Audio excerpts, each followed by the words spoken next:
¿Alguna vez tuviste una casa en tu barrio que te daba escalofríos sin saber por qué? ¿Es en que todos decían que estaba vacía, pero que parecía vibrar con vida propia? Bueno, pues hoy nos adentramos en Lanús, Argentina, para conocer la casa de Adela. Un lugar donde las ventanas están tapiadas con ladrillos, para que nadie entre o para que lo que viva adentro no pueda salir. Acompáñenos a descubrir por qué Mariana Enríquez es la reina absoluta del terror contemporáneo. Estás a punto de entrar a otra dimensión. Una dimensión donde el terror te acechará, donde la música te seguirá y donde antiguos autores te susurrarán sus poemas al oído. Yo soy Violeta y junto con Sheraton somos Zona de Quimeras. Bienvenidos. Bueno, pues hola, buenos días, tardes o noches tengan todos ustedes. Nosotros somos Sheraton y Violeta y el día de hoy tenemos un aterrador y mórbido cuento de la reina del terror, hoy por hoy. Pero antes les pedimos que si les gusta nuestro contenido le den like, dejen un comentario, compartan, pues saben que eso nos motiva para hacer aún más este tipo de videos. Así es, con ustedes, la casa de Adela. Incluida en la colección de cuentos Las cosas que perdimos en el fuego, de Mariana Enríquez, perteneciente al año 2016, podemos encontrar La casa de Adela. En él conocemos a Clara, quien nos narra un episodio de su infancia que vivió al lado de Pablo, su hermano mayor, y Adela, una peculiar niña rubia de dientes amarillos y sin un brazo, el brazo izquierdo. Fanáticos de las películas de horror y de las historias mórbidas que muchas veces inventaban para contarle a Clara, que no tenía permiso de verlas, Pablo y Adela son casi inseparables. Pero todo esto se olvida cuando, señalada por la madre de Pablo y Clara, en este barrio conurbado de Buenos Aires llamado Lanús, hay una cierta calle, una casa abandonada que le hace sentir escalofríos. La gente vecina cuenta que perteneció a unos ancianos rusos o polacos, pero algo inquietante ahí les llama la atención. ¿Qué encontrarán en aquel misterioso y solitario lugar? ¿Saldrán con algo más que un miedo atroz? ¿O quizás saldrán sin alguien o algo? Una escritora fantástica que descubrí hace muy poco y me gustaría saber qué opinas de este cuento en particular. Cuéntanos un poco de ello. Híjoles, bueno, pues de antemano les comento una cosa, este cuento lo tenemos en audiolibro, ustedes lo pueden checar aquí en el mismo canal, entonces ¿sí? Es algo muy agradable porque en mi caso, por ejemplo, lo escuché directamente de voz de Violeta. La verdad me gusta mucho escuchar los audiolibros que ella hace, sépanse, algunas veces los he leído, algunas veces simplemente los he escuchado. En este caso no conocía a esta autora y me fascinó la historia. Híjole, te sumerge en un terror. Pero perdón, antes de que continúes, recuerden que hay audiolibros todos los martes a las 8 de la noche. Ese audiolibro en particular igual se los voy a dejar aquí en caja de comentarios por si quieren irlo a escuchar. Ahora sí, discúlpame la interrupción. Sí, no, sin problema, al contrario. De hecho, escúchenlo, está bastante bueno. Es corto, no es un audiolibro tan largo. No. Nos lo podemos echar en una sentada. Y francamente, es una historia, híjole, es que se puede disfrutar en muchos niveles, pero que también tiene muchos contextos. Hablaré un poquito de leyendo más adelante. Bueno, pues a mí me fascina mucho este tipo de cuentos que tienen algo tan lúgubre, algo tan misterioso. Este tipo de misterios me encantan. Este tipo de historias que están cargadas de oscuridad son de primera calidad. Y la forma en la que lo describe Mariana en este cuento es fascinante. Nos va sumergiendo primero obviamente a la historia de Pablo, de Clara, de Adela misma, ¿no? Sí. Nos habla exactamente de cada uno de esos personajes que tienen cada uno una personalidad. Te hacen sentir precisamente en esa época en la que, en mi caso, ¿no? En la que eras niño y te ponías a jugar con los vecinitos, sí, y veías esa casa que de repente, o al vecino, ¿no? Que te daba ese repelús, ese sentir algo extraño. Sí, también. Y cómo nos inventamos historias, ¿no? A mí me sucede mucho cuando escucho este tipo de cosas que me remontan a esa época. Por ejemplo, apenas estaba viendo, ayer en la noche estaba viendo la película de 8 milímetros. 8 milímetros, sí, creo que se llama 8 milímetros. Es una historia muy al estilo de Stephen King, entre suspenso, entre un poco de terror, entre ovnis. El punto es, cuando están estas historias en las que hay adolescentes como Stand By Me o esta que estoy mencionando, o la misma serie de Eso, por ejemplo, te lleva a esa época en la que estabas chavo, ¿no? Y cómo actuabas con tus amiguitos. Entonces, algo así me sucede con este cuento. Sí, ¿no? totalmente. Está tan bien contado que sí te remite a esa sensación, a esas épocas en las que te ibas a jugar con tus amiguitos. Te juro que te lleva a ese momento específico. Entonces, eso es lo que a mí me agrada. Hace que tú viajes a esa época y así como cada personaje tiene su personalidad, claro que vas a encontrarlo en tus amiguitos, en tus amiguitas. Y sobre todo, por ejemplo, en el caso de Adela, que tiene esa peculiaridad de haber nacido sin un brazo, lo hace un poco más extraño, ¿no? Sobre todo por la forma en la que ella se maneja. No es ese tipo de personajes que siente lástima por sí misma. Para nada. No es condescendiente, al contrario. Adela incluso disfruta molestar a los demás, ¿no? Con su muñón. Y eso es algo que yo creo que sería muy típico de quizás de ti, ¿no? Sí. Algo muy típico. Yo creo que de sí. ti. La forma en la que nos narran la historia obviamente va increciendo, como nos hablan primero de cómo es la personalidad de cada uno de estos niños, de cómo es su narrativa histórica, de cómo es que Adela pertenece a otro contexto socioeconómico, y de cómo esto también va a afectar de alguna manera la forma en la que interactúan con el entorno y cómo es que van divirtiéndose. Claro. ¿No? El gusto por las películas de terror, a todos los que nos gusta películas de terror, yo creo que este cuento nos fascina, porque vemos cómo Adela y Pablo son los grandes, ¿no? Son los niños grandes que sí tienen el permiso para ver películas de terror y cómo se inventan cosas, ¿no? En esta historia, Clara nos narra desde su vivencia, ya en una edad adulta, cómo fue todo este suceso con la casa de Adela. No los voy a spoilear porque aquí en el mismo canal lo pueden escuchar, pero bueno, a lo largo de esta historia nos va sumergiendo en el misterio de esta casa, de esta misteriosa casa del barrio, de esta misteriosa casa de la colonia que está llena incluso de leyendas urbanas, ¿no? Sí. Y es una de las cosas que yo disfruto mucho, cómo es que se van contando estas narrativas. Voy a hacer un paréntesis, recuerdo mucho yo como de niño también me inventaba historias. Una de las más conocidas también. Exactamente, esa es la anécdota a la que yo iba, por favor. Es una anécdota muy personal, pero bueno. Cuando yo estaba en tercer grado de primaria, recuerdo que en la primaria en la que yo estaba en aquel entonces, que es Andrés Quintana Roo, por allá por Coyoacán, estábamos todos los amiguitos del salón y teníamos una maestra que nada más estaba unas horas en el salón. El punto es que nos quedamos a platicar. En una de esas, a mí se me ocurrió decir, porque en esta escuela teníamos cancha de fútbol. La pasto artificial era un pasto completamente natural. Natural, sí. Incluso, por ejemplo, había crecimiento de sorgo. Había sorgo ahí. Le digo que lo que sembramos aquí es sorgo. Con el meme. Había sorgo, había trigo, obviamente pues cuando se descuidó un poco, pero en general tenían el pasto muy bien recortado.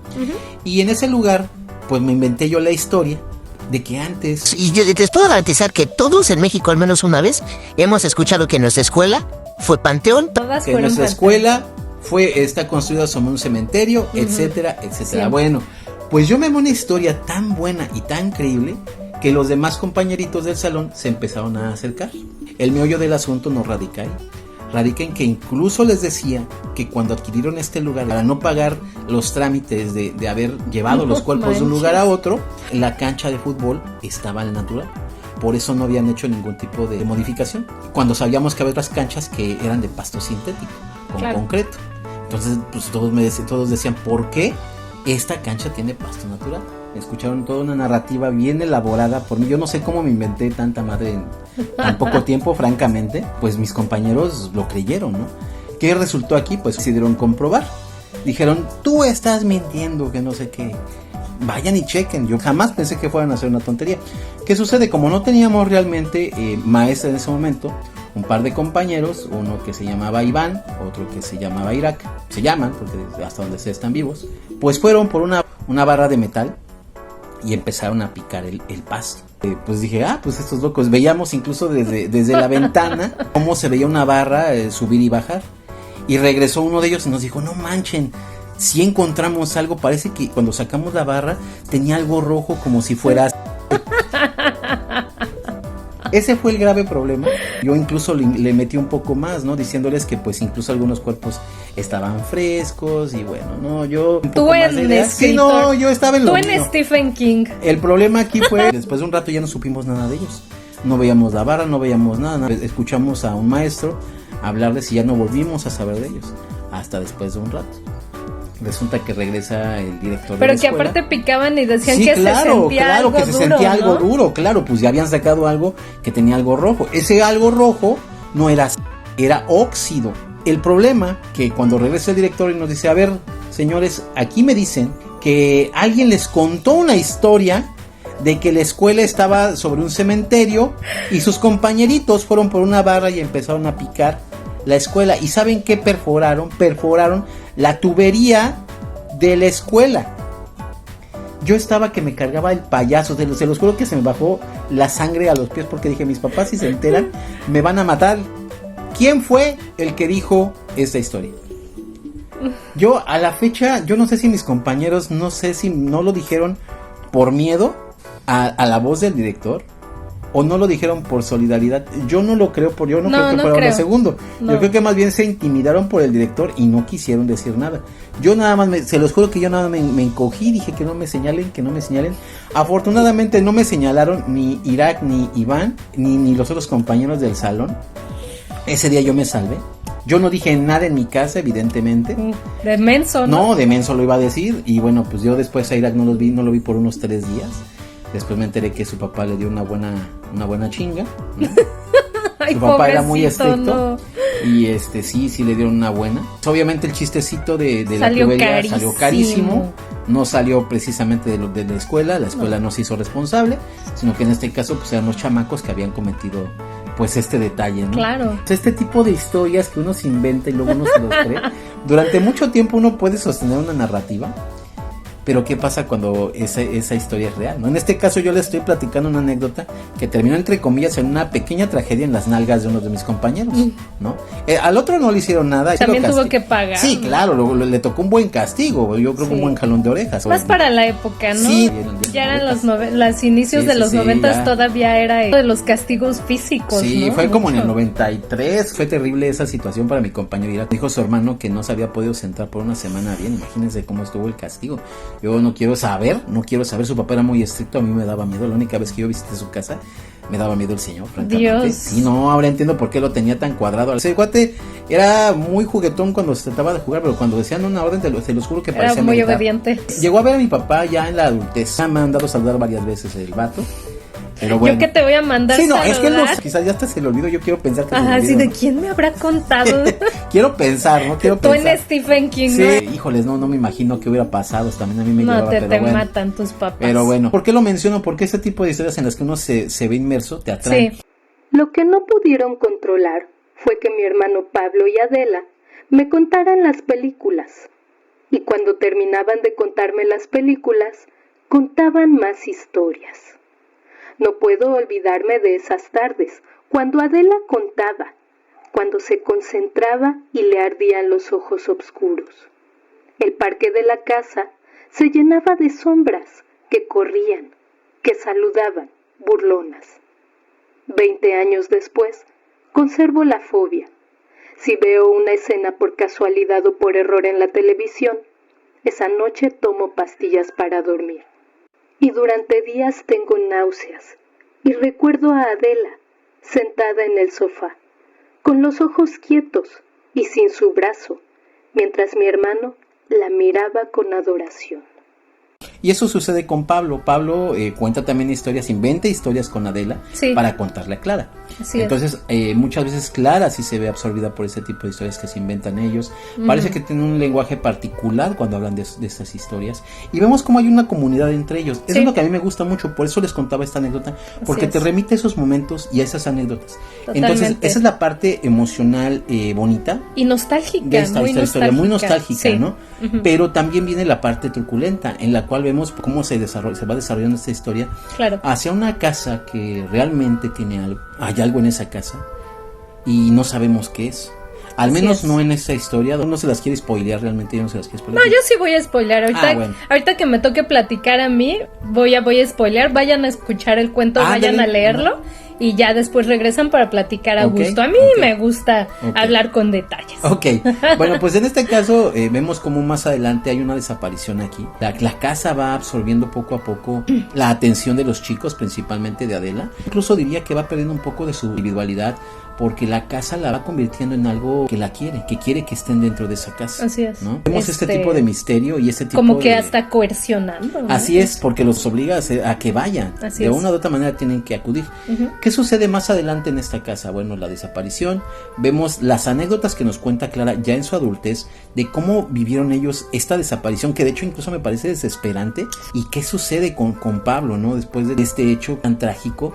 Y cómo al volver a entrar a la casa parece que ya es completamente otra.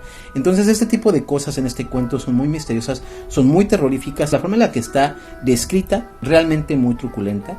Sí, a mí sí me recuerda un poco a Stephen King en muchos aspectos. Creo que también diría incluso muy al estilo de Alan Poe. pero con un poco más de sustancia en el misterio. Le faltaba desde el hombro.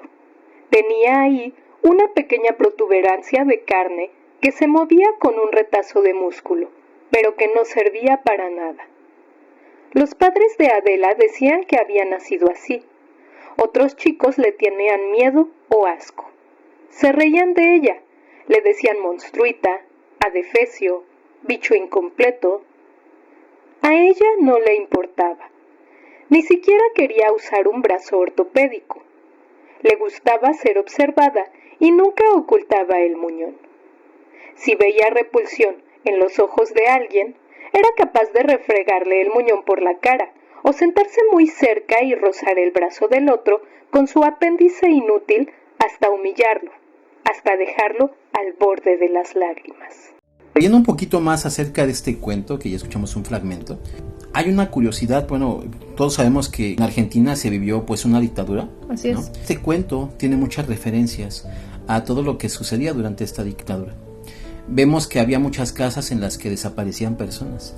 Y esa es la referencia que tenemos en este cuento, porque bueno, leyendo un poquito de información, estaba viendo yo que decían las personas que desaparecen en la casa.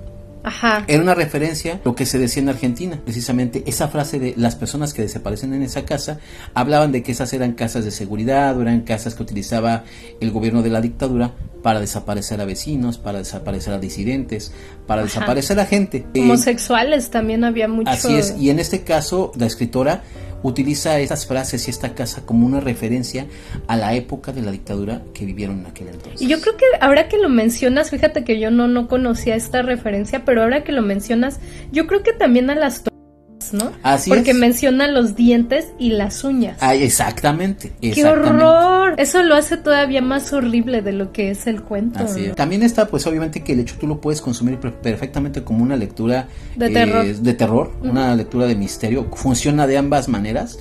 Obviamente para nosotros funciona perfectamente desde el punto de vista del terror y el misterio, que Así es. realmente te absorbe. Pero cuando lees un poco acerca de la política, digo, aquí en nuestro país lamentablemente no estamos tan lejos de haber vivido algo así. Hay algo que me hizo recordar un poco este tipo de casa de Adela que tuvimos aquí en México, con el Negro Durazo. Así es, sí. ¿no? Sí, la Mansión del Sol. La Mansión del Sol. Así se llama la Casa del Sol. La Casa del Sol, que incluso fue una casa de cultura, que tiene distintos tipos de arquitecturas, arquitectura masónica, creo que también de Medio Oriente, europea, en distintas secciones de la casa, y en la cual se dice que Negro Durazo utilizaba este lugar como una casa de seguridad para también este tipo de actos, ¿no? Para desaparecer gente, para dejarlos en estas paredes, ¿no? Para emparedarlos.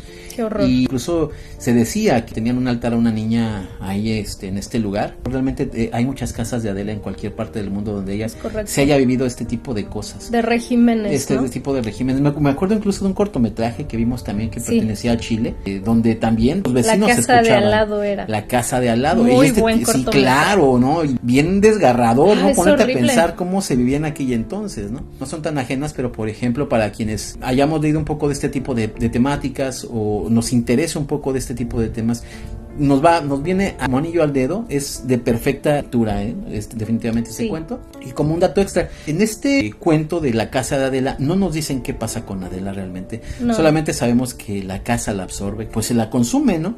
Pero fíjate, hay un libro más que es de esta misma autora, que por cierto hace mucho lo que hace Stephen King, que es decir, toma a sus personajes pasados para nuevas historias, y hay una historia más adelante que toma un poco lo que sucedió con la casa de Adela. Estos chicos unidos comienzan a salir a ver películas, etcétera, y fíjate que me recordó mucho también a mí misma, ¿no? Justo también habla de la colonia. Creo que la colonia es un personaje secundario de este cuento, pero se siente que es un personaje más, ¿no?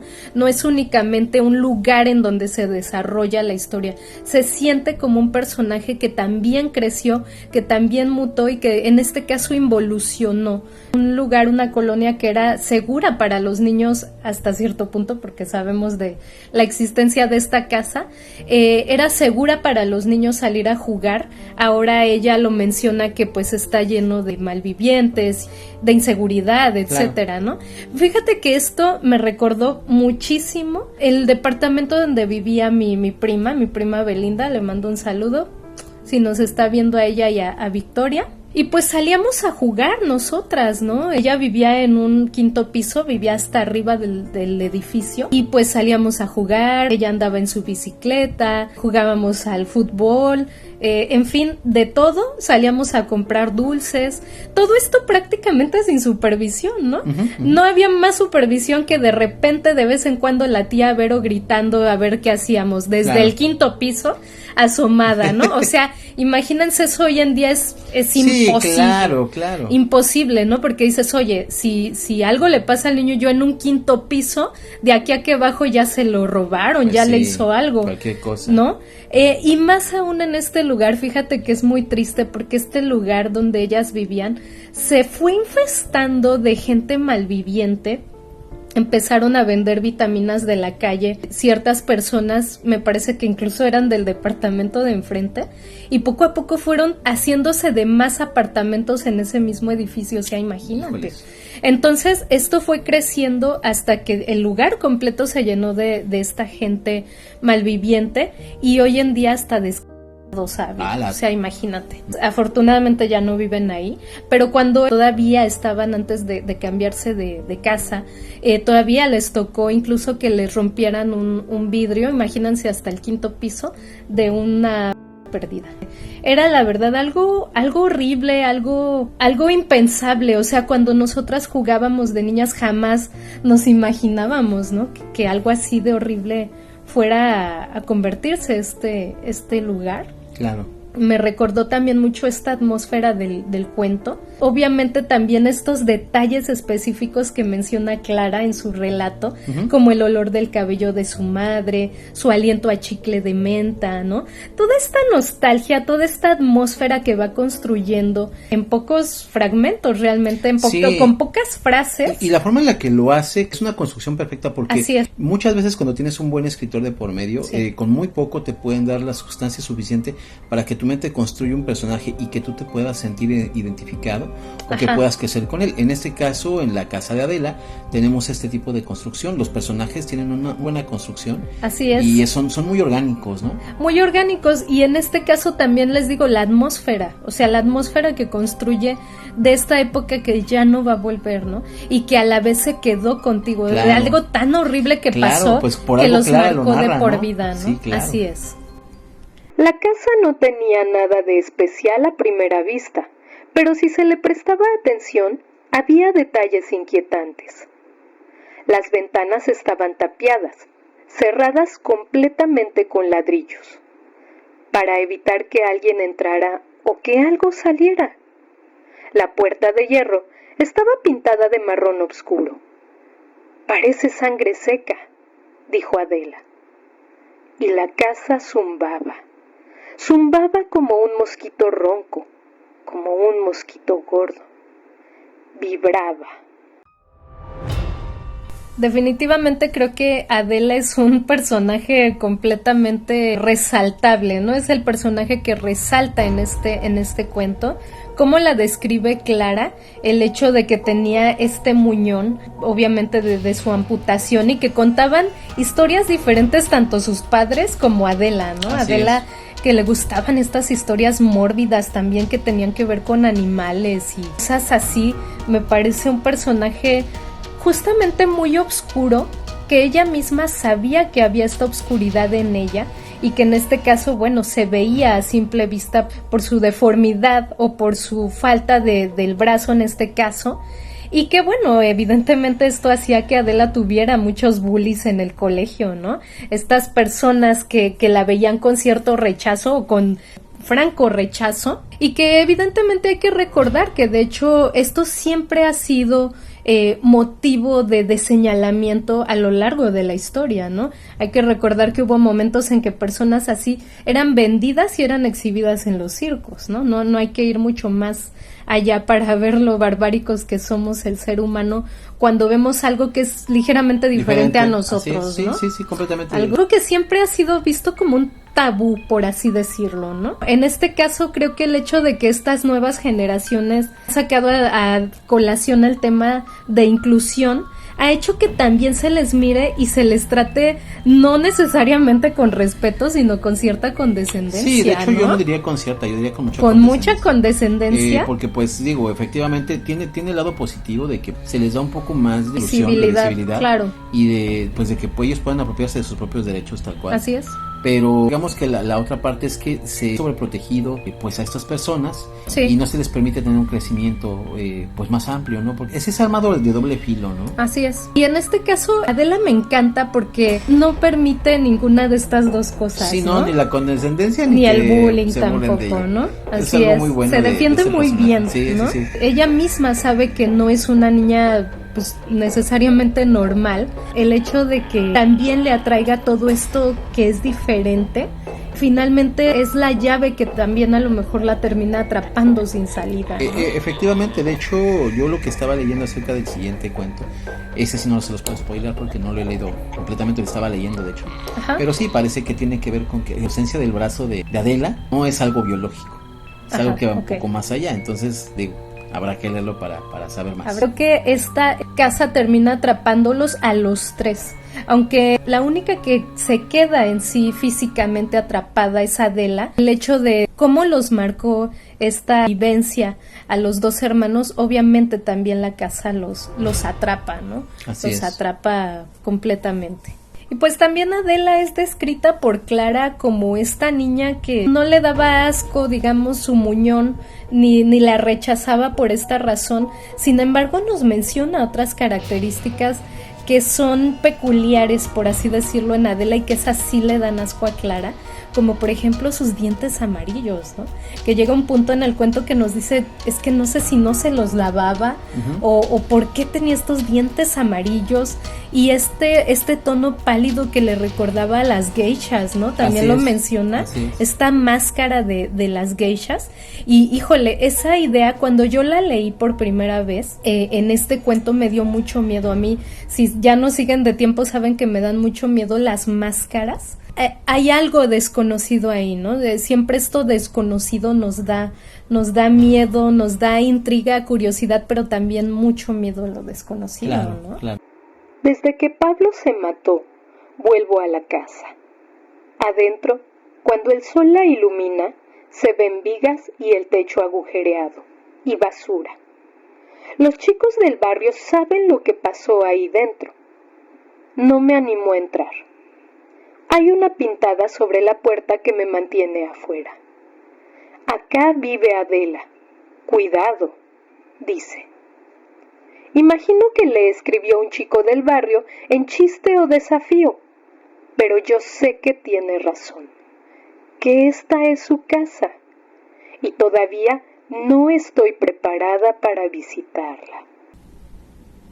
Y pues no sé tú, yo sé que tuviste a tu hermano menor, tú fuiste el hermano mayor en este caso. Ahorita me vas a platicar un poco, que yo ya sé la respuesta, pero bueno, más bien nos vas a platicar un poco a nuestros amigos suscriptores sobre cómo eras, pero fíjate que también este hecho de que Adela y Pablo le contaban estas historias a Clara, que era la niña menor, me recordó mucho también, ¿no? A mí misma. En este caso, prima Belinda y yo éramos más grandes por unos pocos años que otros primos que tuvimos, y nos encantaba también contarles cuentos de terror, historias de terror, y asustarlos, ¿no? Era muy divertido, claro. Era algo que nos gustaba mucho hacer, creo, ¿no? Yo del contexto de ser el niño grande de la familia, sobre todo en los años 90s y 2000s.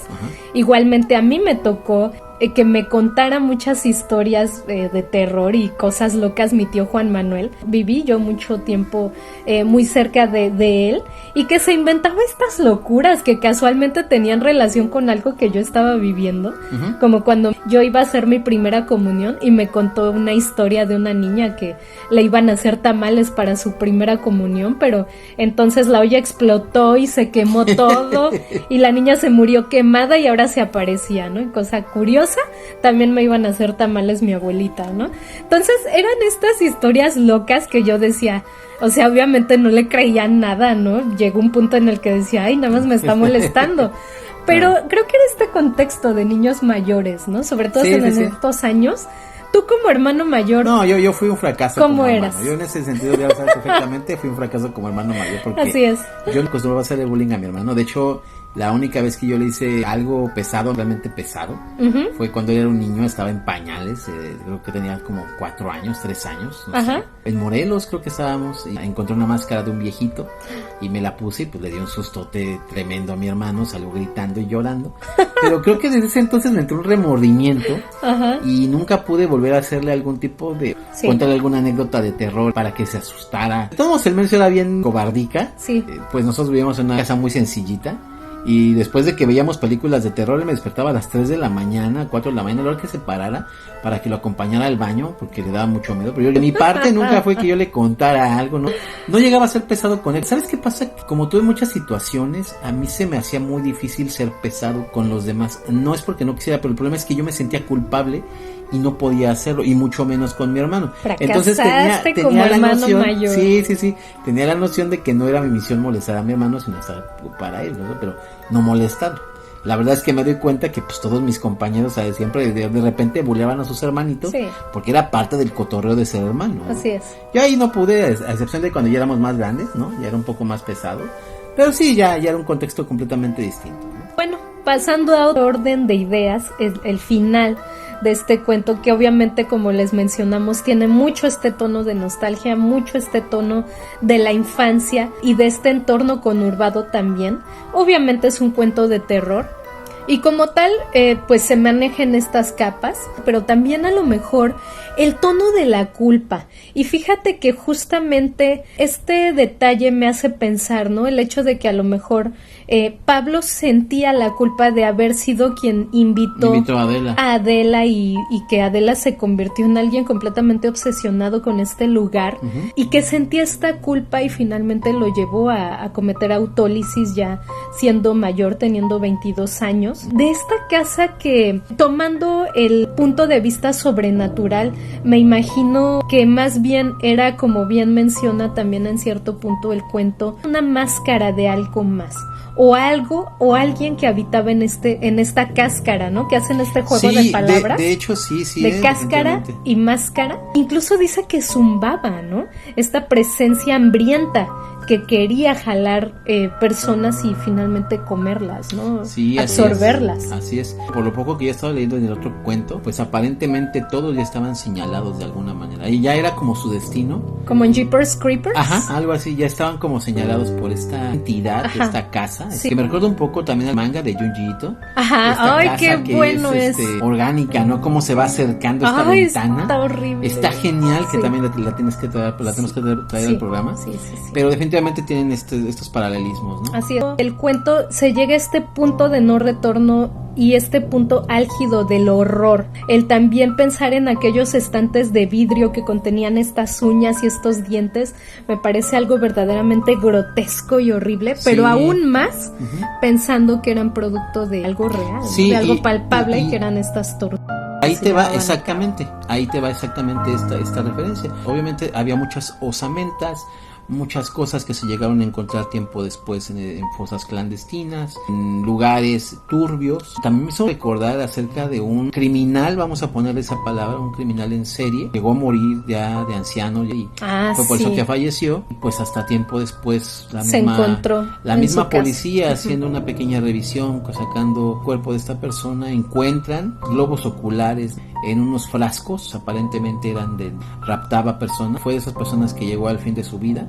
Sí, no. No tuvo ninguna consecuencia, ¿no? Entonces, quién sabe cuántas almas se habrá llevado, la mayoría de niños y adolescentes. No recuerdo ahorita el nombre, a ver si lo dejamos ahí anotado. Si no, quizás después en una extra zona por ahí les traeré algo. Ok, claro que sí.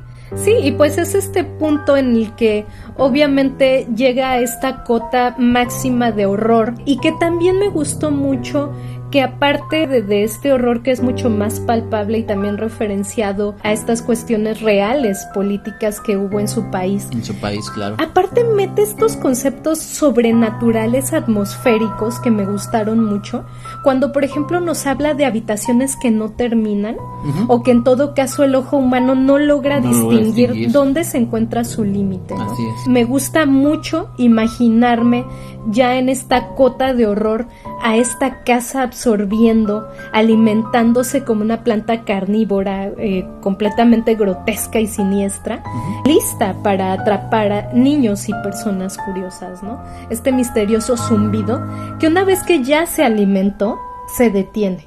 ¿Sabes qué es lo curioso? Me acaba de recordar esta película que acabamos de ver, Noises. Noises, sí, me gustó mucho. Sí, como que me da un poquito el aire. El aire, ¿no? Así es. Me parece algo completamente digno de un parásito. Y que si bien no se menciona, por ejemplo, el aroma de este lugar, fíjate que a mí me hizo pensar, imaginarme mucho el aroma de esta casa. Estas vitrinas con dientes, ¿no? Me hizo pensar mucho en el olor de cuando vas al dentista, mezclado también con este aroma inconfundible de halitosis. No sé si te ha pasado que a veces hablas con alguien o en el camión, alguien que viene hablando y le huele horrible la boca porque no se lava bien los dientes. Es este aroma de halitosis. Me hizo pensar mucho en eso la casa, ¿no? Que posiblemente tenía estos aromas fétidos muy fuertes, muy penetrantes. Sí, de hecho te da a entender un poco eso. Y el hecho curioso también de que Adela tenía los dientes amarillos, sucios, cosa que causaba esta repulsión en Clara. Y pues no sé qué pensarás en sí del desenlace que tuvo Pablo. Fíjate que a mí me hace pensar en esta ambivalencia. Por un lado, Pablo vivió con la culpa hasta donde su mente se lo permitió, en este caso hasta los 22 años, cuando decidió arrojarse a las vías del tren. Pensar en este trágico evento que lo llevaba a soñar con Adela, de hecho sin uñas y sin dientes, y que se sangraba por la boca y las manos, es una imagen horriblemente aterradora. Creo que se puede manejar también como esto, como que la casa se alimentó de ella y que se conservaron en estos estantes de vidrio sus uñas y sus dientes, que fue lo que observaron al entrar en este lugar. Pero creo que también se puede manejar el hecho de que a lo mejor Pablo únicamente sentía esta culpa de haberla instado a entrar a este lugar, y que a lo mejor posiblemente fue únicamente la imaginación de estos niños, quizá alimentada por tanta película de horror que veían, que pues hizo el resto, ¿no?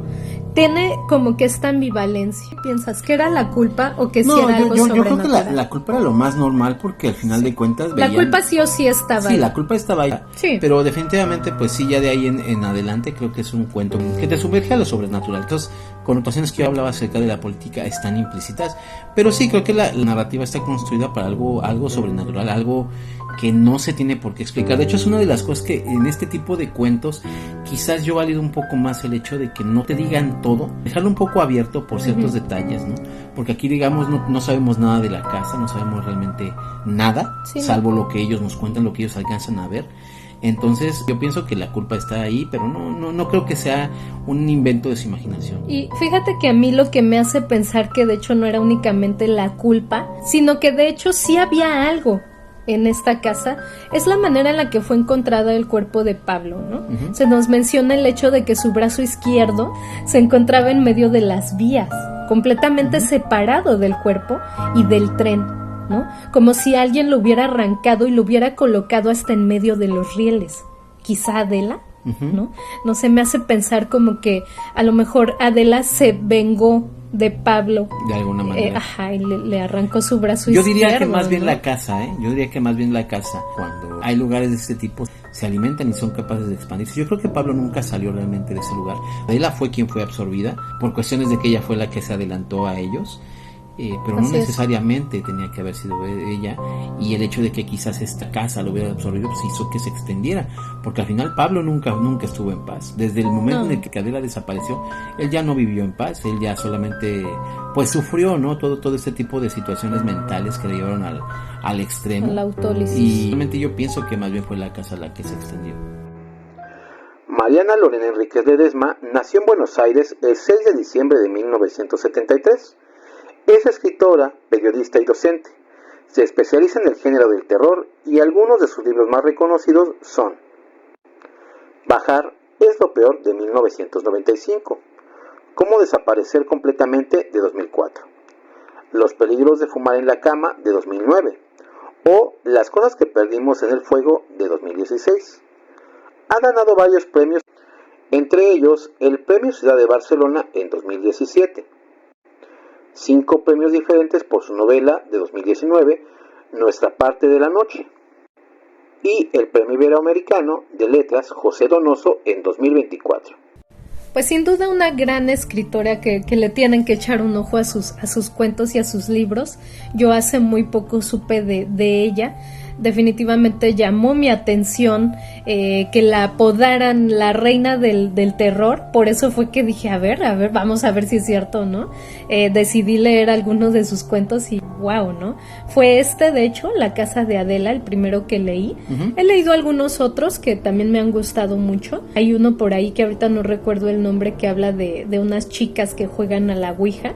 Me gustó mucho, me recordó mucho a la película de Verónica, ¿no? Por ejemplo. Definitivamente me encanta la manera en la que aborda el terror. Ella menciona que entre sus influencias, algunas muy, muy evidentes, uh-huh, se sienten dentro de la manera que ella escribe, como por ejemplo Stephen King, Neil Gaiman, James Joyce.